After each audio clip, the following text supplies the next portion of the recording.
Good morning, good afternoon, good evening, or as we like to say here at Shady Acres Woodshop, howdy!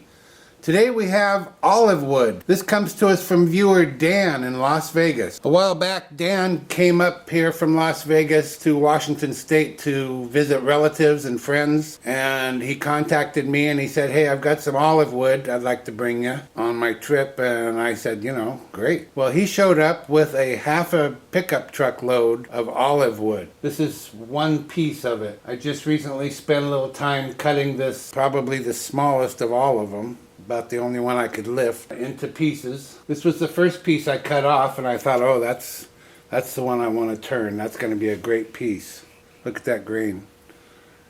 But I continued cutting, and then I found this one and thought, oh my gosh, I have to turn that. That'll be wonderful. But I continued cutting and cut off a couple of smaller pieces. This one right here, as thin as it is, and odd shaped as it is, I think that'll make two like coin dishes, something like that. And this one, I don't know, maybe a vase. But this is the one we're going to turn today. I found the center on it, and what I did is I just measured corner to corner to find that center. I'm sure it's going to be out of balance. It's roughly 12 inches corner to corner and 11 inches corner to corner. So we're going to make a bowl out of this. I think this is going to be a very, very hard wood. I had a hard time cutting it with my bandsaw. It's really heavy, and it's 4% moisture content. 4%. I think by the time I get done with it, it'll probably be 10% just from my sweat. So I'm going to drill a hole here in the center, get it mounted up on the woodworm screw, and we're going to make us a bowl out of this olive wood from Las Vegas, Nevada. I get asked quite a bit why I don't round up the corners on a piece before I start turning, just to make it easier. The reason is because I don't know that I want a round bowl when I start. I might want one, but I don't know that yet. I don't know until I start turning and see what develops. Maybe we'll have square corners up here, I don't know. So that's why I don't do it. It sure would make it easier, especially on a piece like this. I'm going to start with 5/8 inch sweatback bowl gouge. We're going to be turning only 500 RPM. The piece is out of balance. And I'm going to get my mask and face shield on, and we'll get to turning. I also put a glove on because I think these chips are going to hurt.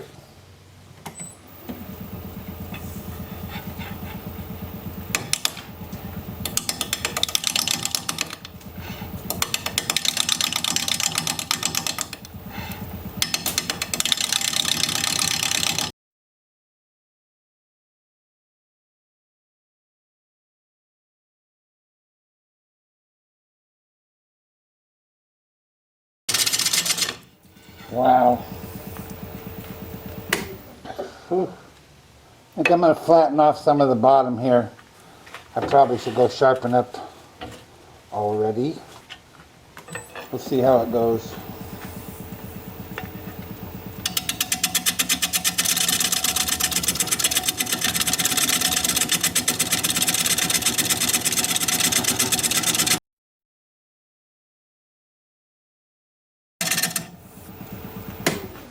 Yeah, it's dull. I'm going to go sharpen up.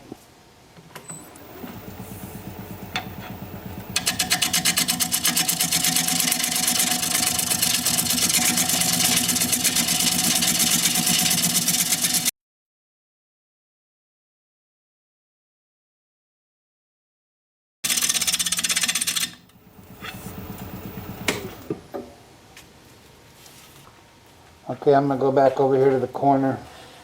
I still have my square corners at the top. I don't know if we're going to stick with them, but I've got them. Wonder if I can pick the speed up any.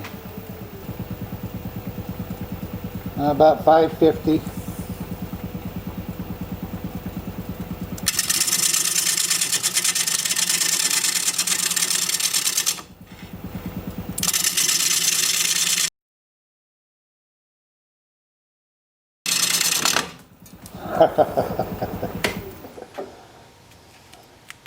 It just skates right on off of there. I kind of think I need to sharpen again. This is going to be a slow process. I'm going to go sharpen.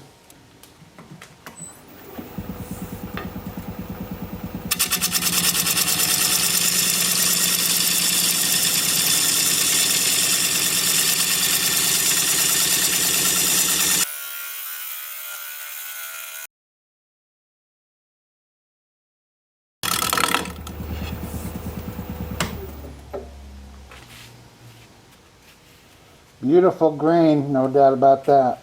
I'm going to come in from the corner here, if I can see it.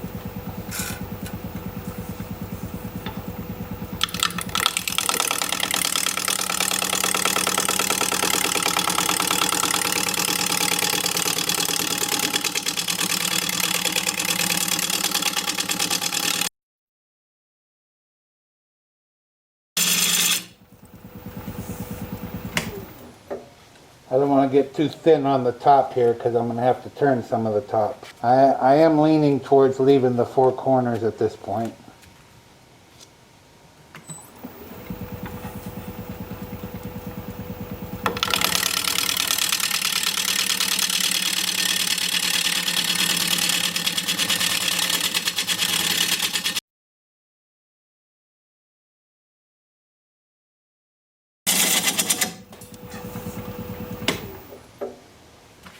I'm working on a couple things here. I'm trying to preserve some of this bark along here. I don't know how that'll turn out on top, but I'm trying to preserve some of it. And I'm trying to bring in this portion, this center portion right here. Here, that's more pronounced. It comes down in the middle.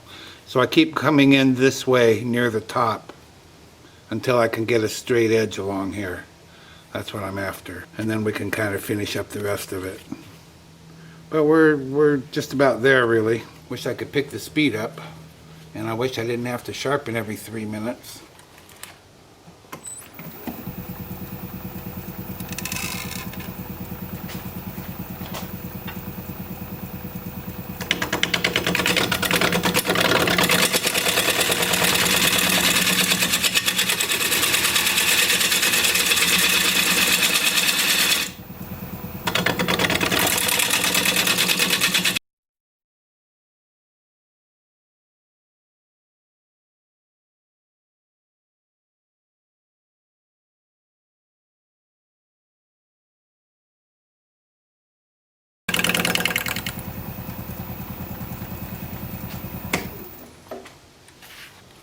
Just so much bouncing, I cannot get a smooth cut.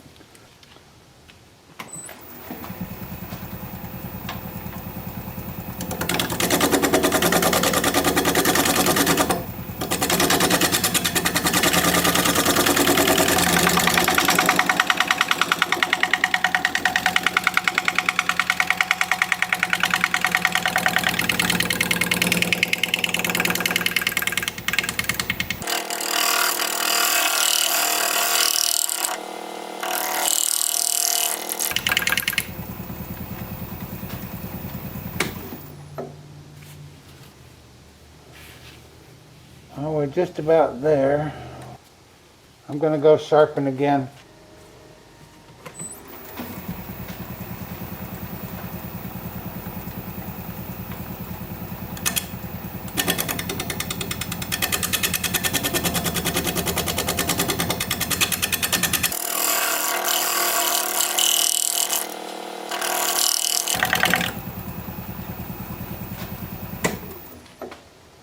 Well, the top, or the bottom of the top, is pretty good except right here.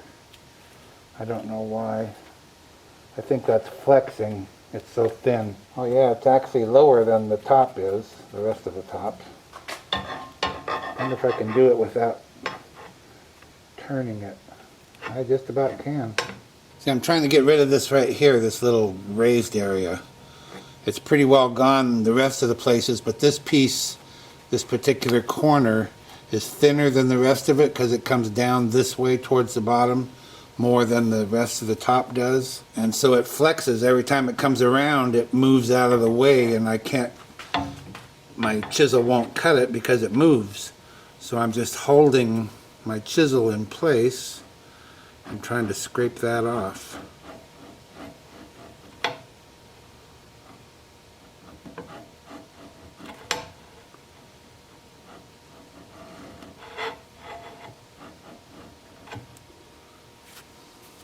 Okay, I think I can sand that. I guess I'd like to taper this down towards the bottom a little bit more. So I'm going to switch to a 1/2 or 5/8 standard grind bowl gouge. Work on this corner a little bit.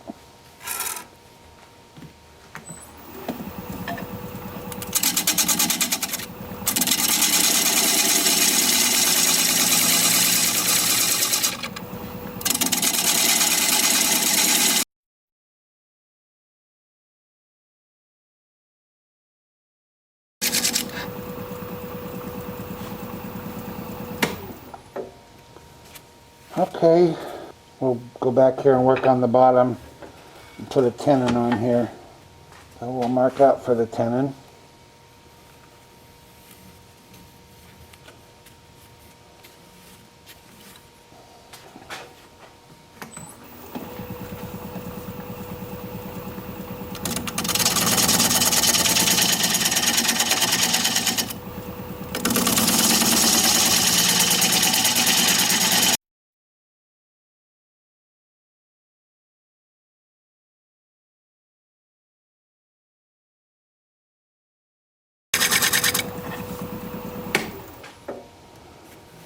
Well, you know, kind of a poor job of turning, ladies and gentlemen. Time for sanding. I'm going to start sanding with my Sandoflex. This is 180 grit.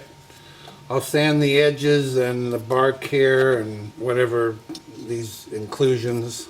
And then I will switch to my 2-inch disc sander at 80 grit. And I'll work up through 400 grit. And I'll show you both of those as soon as I get my mask on.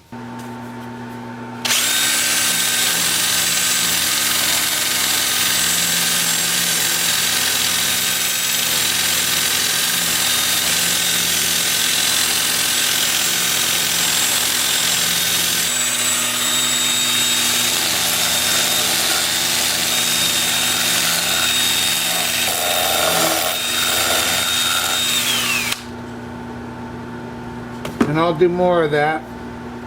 Mostly I'll do it from the top side, I guess. I'm going to apply finish just from the edges down. Maybe I'll get some of it in here, I don't know. And then with the lathe spinning in reverse at about 400 RPM.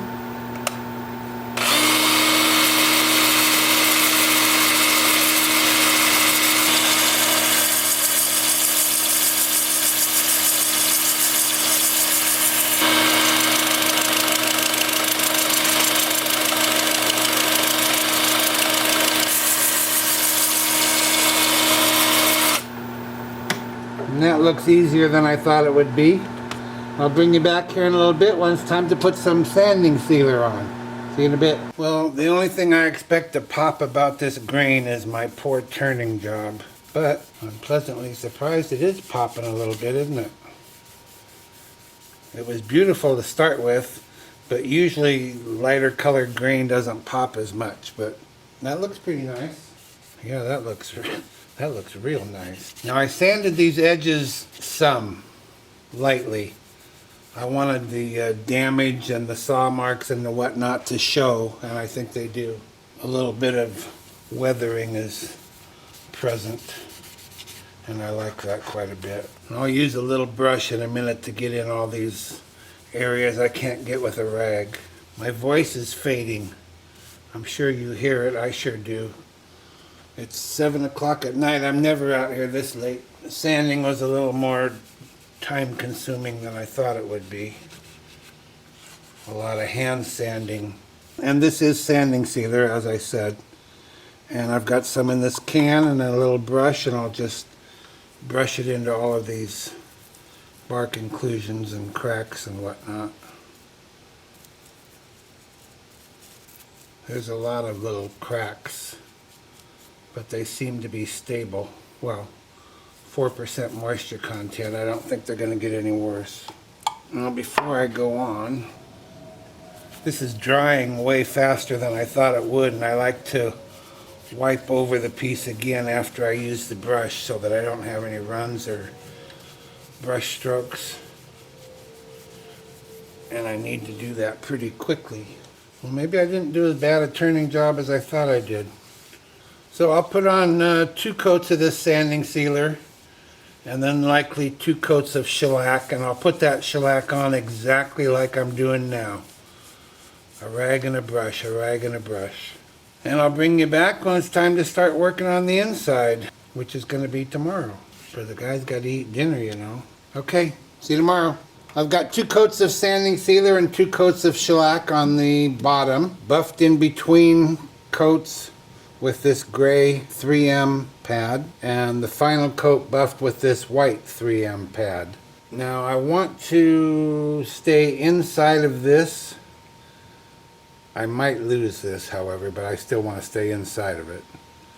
I'm going to try not to touch this at all. Luckily it's below all the rest of the top. We're going to be turning with a 5/8 inch standard grind bowl gouge. We'll see how that goes. As you know, this is a very hard wood. I just freshly sharpened this.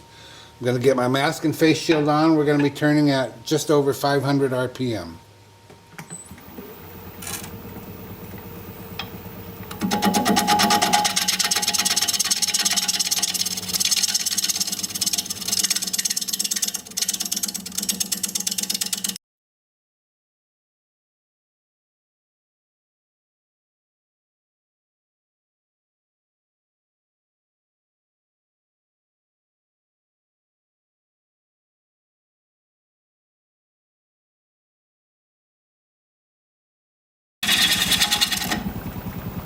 Ooh, boy, that's hard. Hard wood. Pretty though. I'm gonna go sharpen up.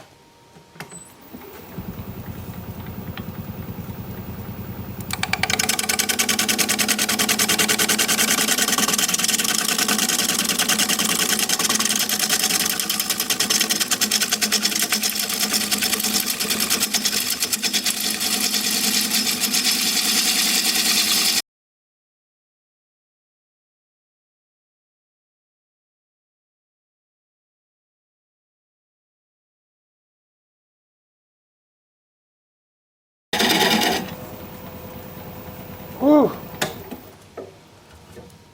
I'll see that. I'm going to put some CA under there and I'll be back.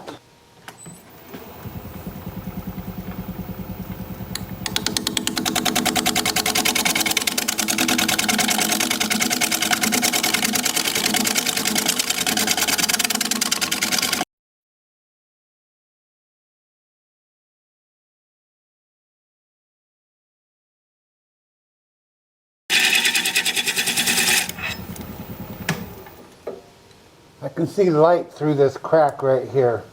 Not much, but it's there. Before I cut this up, I could see there was a big branch coming out of here, and you can see it there. And that's what's given me such a hard time here, because that's all end grain and the wood's already hard enough. But we're probably getting pretty close anyway. Let's check. Oh yeah, whoa. I thought we had a lot farther than that to go. We're about 3/8 of an inch. Wow, I was expecting 1.5 inches. Well, that's a good thing because I'm wore out.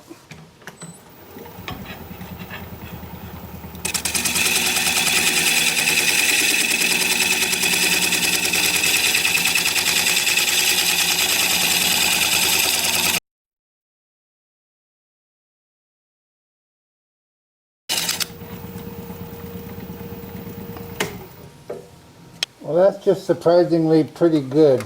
It's not great by any stretch of the imagination, but considering what I'm dealing with here, I'm pretty happy with that. I'd like to try and clean that bottom up just a little bit.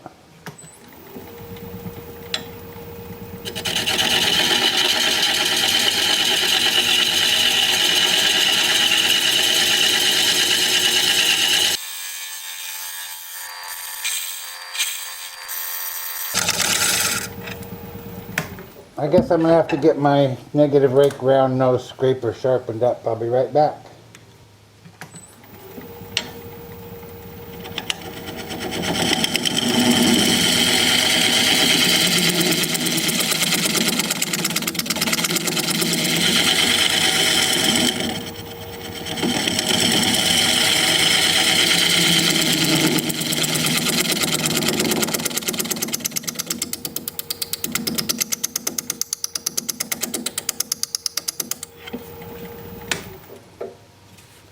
Oh yeah, that's way better. Okay, time for sanding. As on the outside, I'm going to start the sanding with my Sandoflex 180 grit. And I'm going to sand all along the edge here, the bark, and over here. And when I'm done with that, I'll switch to my 2-inch sanding disc at 80 grit, and I'll do the rest of it, the inside and the top. And I'll show you both of those as soon as I get my mask on.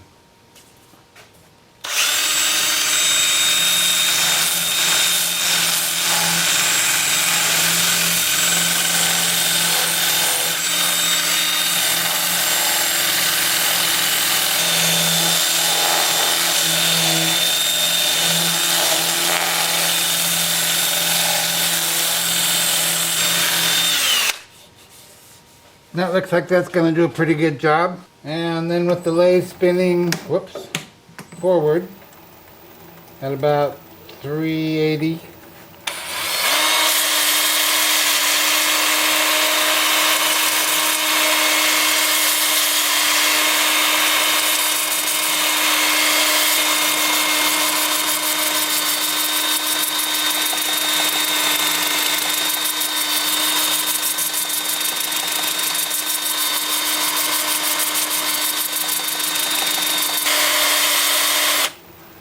Well, that's not as bad as I thought. So I'll work up through 400 grit and I'll bring you back when it's time to put some sanding sealer on there. See you in a bit. Well, that was a pain, I'll tell you, the sanding. Holy smokes. Just as I thought, this area, I don't even know what to call it, kept catching the sanding pad. And then when I got all done, then I had to take a 400 grit disc and sand the edges of that by hand because it was so sharp. But I think this piece will be worth it. There's so much going on in this. I really wanted to preserve what we have here, and that's why I went with this shape, a square top. I could have preserved some of it if I turned around, but not as much as I did. And I think that was worth it as well. I've got a little sanding sealer in the can here and my little brush. And I'm just going to do the bark and these voids down here. I suppose something like this could happen when the tree was cut down and maybe broke. Or maybe it happened blowing in the wind.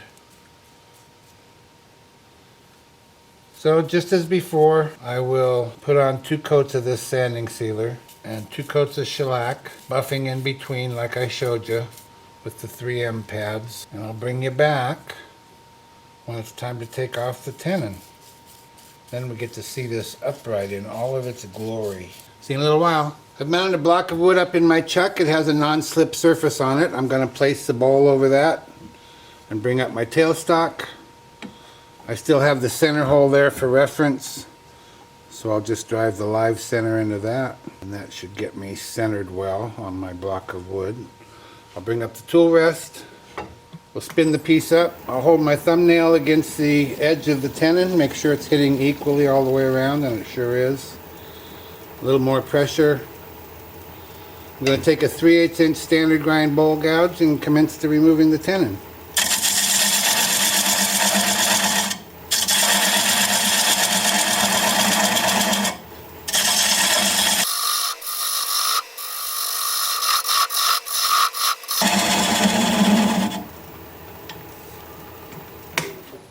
I want to check for clearance, and I have clearance. My work looks pretty good. We'll just continue on.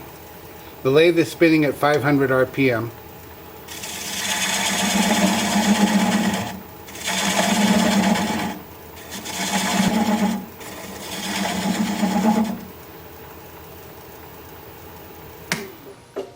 I like to leave this area raised up when I can. Adds a little visual interest to the piece. I'm going to try and get a real smooth cut here.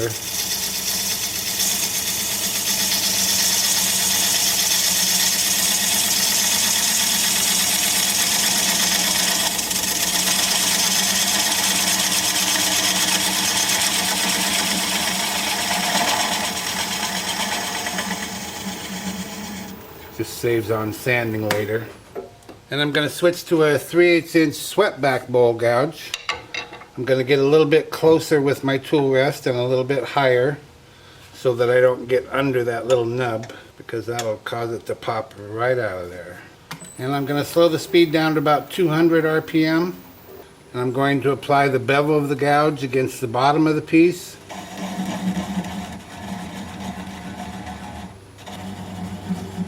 Right hand on the gouge, left hand on the switch, pressure towards the headstock, and when the little nub stops turning, we'll know we're through.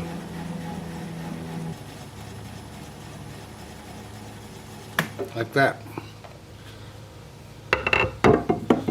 Easy peasy.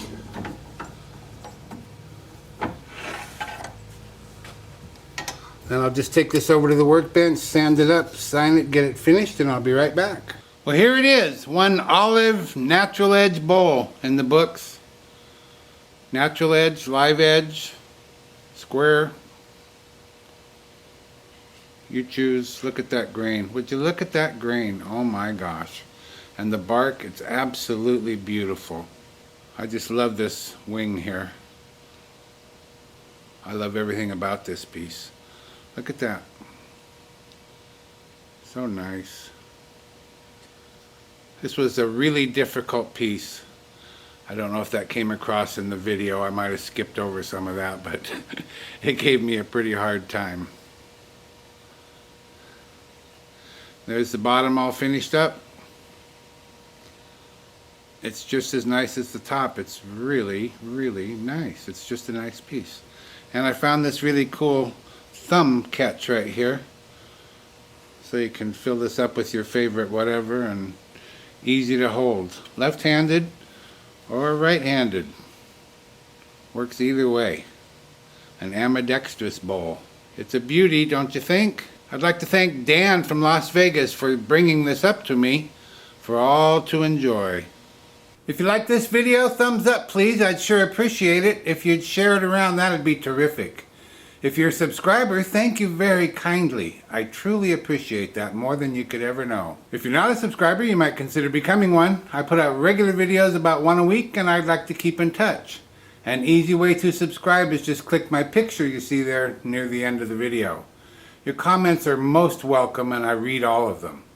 So for now, this is Phil, Shady Acres Woodshop, signing off.